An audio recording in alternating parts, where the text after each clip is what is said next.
Okay, so today we're going to look at photometrics within Vectorworks. Okay, woot woot. Okay, so the first thing we have to do is create some focus points, and focus points are where lights are pointed.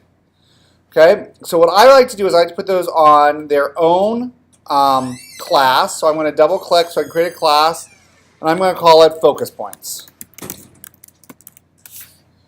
Okay. And I'm going to go ahead and make that active, and OK. And I don't know how big I want my focus, or how big I want my areas to be yet. But I'm going to just kind of play with something. We said that they should be between 8 and 12 feet, right? So I'm going to go ahead and draw a circle that's a 10-foot area. Okay? Okay, and I'm going to make a couple little changes to the circle. I'm going to window palettes, attributes, and I'm going to make this circle hollow inside so I can see through it, and I'm going to drag this around. Okay, so this is a 10-foot acting area. Okay, I'm going to copy it. Really cool thing, if you've got your pointer selected and you hold down Option on a Mac, I don't know which key it is, you'll have to figure out on a PC, but you get a little plus sign next to your pointer, and that's going to allow you to copy without having to go through copy-paste. Okay, and I can lay out my areas. And what do you guys want to do? Grid or Slinky? Slinky. Slinky, okie dokie. So we'll do Slinky here, so that'll go here. And notice how my areas are overlapping a little bit.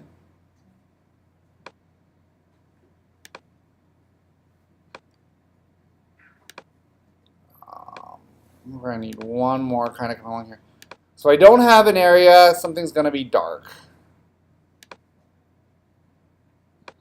And we have an annoying non-symmetrical set. Sorry about that. Oops.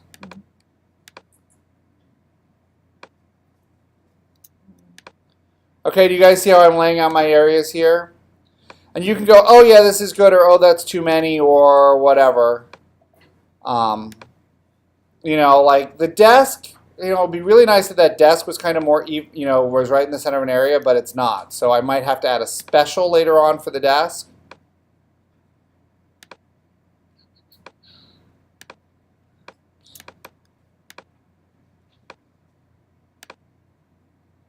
Okay, so there are my areas.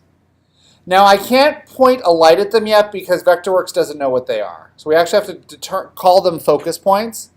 And we're going to do that by going, make sure you're in Tools, Workspaces, Spotlight. I already am, but make sure that we were in Spotlight. Okay, and I'm going to need my palettes, palettes, tool sets. Okay, and on my tool sets, there's one that looks like a lighting instrument. That's our Spotlight tool set. So I'm going to click on that. And now we've got to find our focus point tool. Okay, it's this one, and you hover over it. It says focus point. I'm going to go ahead and select that. And now I'm going to go to the center of my area, and I'm going to say, okay, this is my first focus point. Okay, I like to just call mine in alphabetical order, A. So I'm going to call it A. And what height do I want it at? Well, the height is pretty much where your performer's noses are. So in general, I set my focus points to 6 feet because I'm over 6 foot tall and that's where my nose is. But on Mulan, realizing that I towered over the cast, I left my focus points at 5 feet because, well, that's where the actors were. Okay? That's your call. Vectorworks defaults to 5 feet. It assumes actors are shorter than I am. Okay? You can watch the video. Okay? Okay. Now, if you want to change it, your object info box will allow you to change things. Your Z height is the height that the focus point is off the floor, and you can change its name right here. So you can name it A, B, C, D, Frank, Henry, Bob, whatever you want. Okay? One of the cool things about focus points is I call my first one A. I'm going to click on where I want my second one to go, and it's going to call it B. So if you name your first one A, it's going to be smart enough to name all the rest of yours in alphabetical order. We love that. Okay? Mostly because we are lazy. Okay. Okay, and every place you want to focus a light, you need to create a focus point. Okay.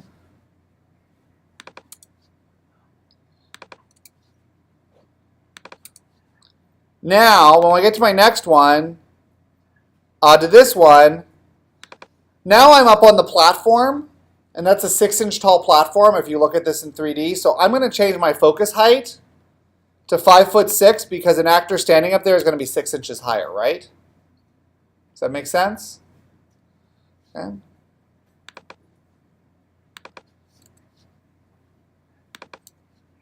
Okay, and let me just quickly get all of these in here. And by the way, if you need other focus points, because you're going to focus a light on the fireplace or something, you can do that. Okay. Let's say I want a focus point right here on this door, but now that's right on the door, so I'm going to call it door 1 or something. Okay, any place I need to focus a light, I need to create a focus point. Does that make sense? Okay, so now we're going to hang some lights. Woohoo! Okay, so to do that, I'm going to hang my lights on the instrument class because lighting instruments go there. And I need to make sure I've turned on my building stuff and my electrics. Because my electrics are where I hang the lights. Okie dokie. Okay, so my step would be, and we're going to get into this a little bit more, but I want to hang my light for area A. And you guys have not done your schematic diagrams yet. We're going to be working on those today a little bit. But let's say I have done my schematic diagrams and I have determined that I want a light coming from a little bit to stage right of front light. Okay, I'm going to go to my resource browser palette, so window palettes resource browser, and I'm going to click and I'm going to go up to IrmaVep. Inside IrmaVep, there are a whole bunch of things that we need, including our lighting instruments. Okay, so I'm going to grab, I want my front light to be an ellipsoidal reflector spotlight, but I don't know if I want a 14 degree, a 19 degree, I just don't know what I want. So I'm going to say maybe I want a 90 degree. Okay, we're going to try it and see. And I want to put my 90 degree, I think, on my third AP, so way back here. Okay, and I'm going to say, okay, I'm going to put the light here, and I'm going to put it for area A, I'm going to put it a little bit to the side. And what I'm going to do, so I double click the light over here, and then I'm going to make sure that Instrument Insertion tool is selected. The cool thing in Vectorworks, when you select the light, it automatically usually selects Instrument Insertion tool, so that's cool. Okay, but this is the Instrument Insertion tool. I'm going to take my light, put my mouse over the electric, and I click once, and that puts the light in, and then my second click is going to get it pointed the right direction. Okay, now we're going to go into our object info. If it's not there, window, palette, object info. Mine's already here, so I'm not going to click on anything. And I'm going to fill in some information on this. We're going to go into this in a little more detail coming up later, but just so you can practice, the purpose of this is it's a front light. Oops, F-R-O-N-T, front light. Okay? And I want it to hit area A, so I'm going to come down here. I'm going to focus it on area A. And once I focus it on area A, I hit Tab. I can now click this button that says Draw Beam. Do you guys see that? Draw Beam. I click there.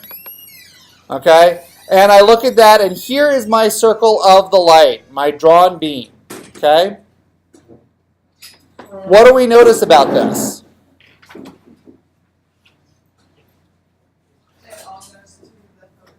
It goes to the focus point, but here's my beam.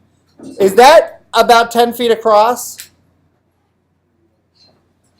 No, that's a lot bigger than 10 feet across. So that is probably too big. Okay, so a 90 degree would be a bad choice there. So we want something smaller. Let's try a 70 degree. I want to show you this. I double click on the 70 degree here. Now it says ETC source force 70 degree. And I can come over here and see this button that says replace with active symbol. I'm going to replace it. Now I've got a 70 degree. Oh, look, my beam is smaller. Is it small enough?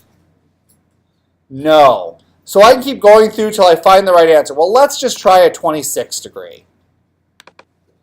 Oh, 26 degree, that's pretty good. Look, I'm at 10 feet with the brightest part of my light. That's pretty good. I've got this kind of crossing over a little bit into the other area, so I'll have a nice even blend.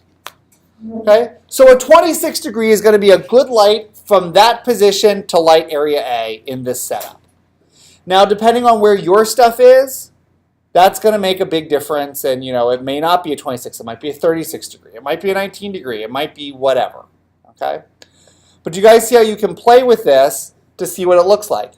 And we don't only have to see it in 2D view, but while I have the beam turned on, I can move around. No, don't save. I can move around in 3D view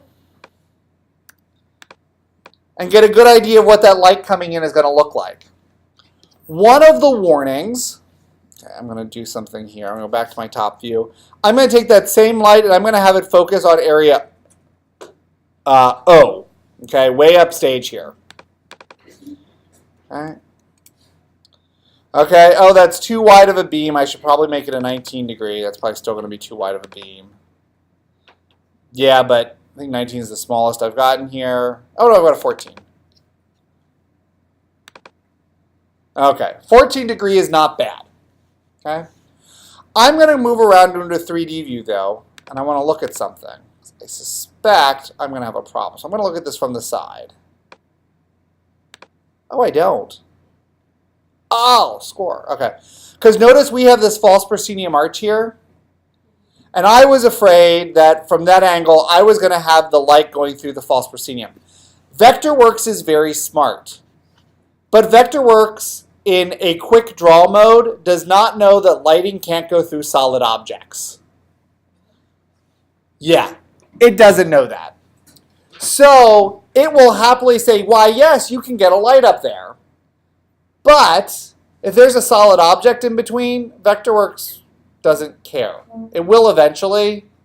It will when you get into the right modes, but in this mode when you're placing lights, you've got to be smart enough to say, oh, I can't shoot through a solid object. Okay? Top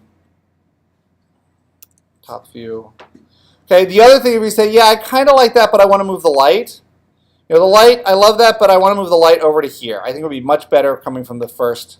Okay, again, notice, look, we're going right through the architecture here. Vectorworks doesn't care, okay? Vectorworks will still draw on the light. But notice I just moved the light, and in fact, I moved it, and if you look here, it says position. Can you guys read what that says? Position, stage right, box boom 1. It knew I moved the light. And I go, oh yeah, oh, that was a bad idea, that was a bad idea. Okay, let's put it, maybe we'll put it on the second AP. That would be a good spot for it, okay? And it updates that, and it updates our drawing. So you can play with where your lights are and kind of see what's going to work, what something's going to sort of look like. And yes, you've got to use your imagination. You can move around in 3D and go, yeah, oh, that's going to be kind of good. That's going to be kind of good. Oh, that looks like it's going to be really good. I can see this from all angles. Oh, wait a second. It looks like maybe I'm going through the proscenium arch a bit.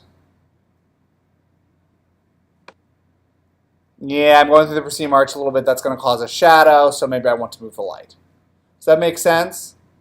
And as long as you have a 10-foot diameter beam, or 8 to 12 feet diameter beam, you're bright enough. Unless you're going to put in a gel that's really, really, really, really, really, really, really heavy, like R80, where it's only 9% transmission. But essentially, other than that, you've got plenty of light. Okay? Does that make sense? Okay? And so we're going to get into more of this later. I want to make sure I've just covered everything, but I think that's all I need to cover on Vectorworks today.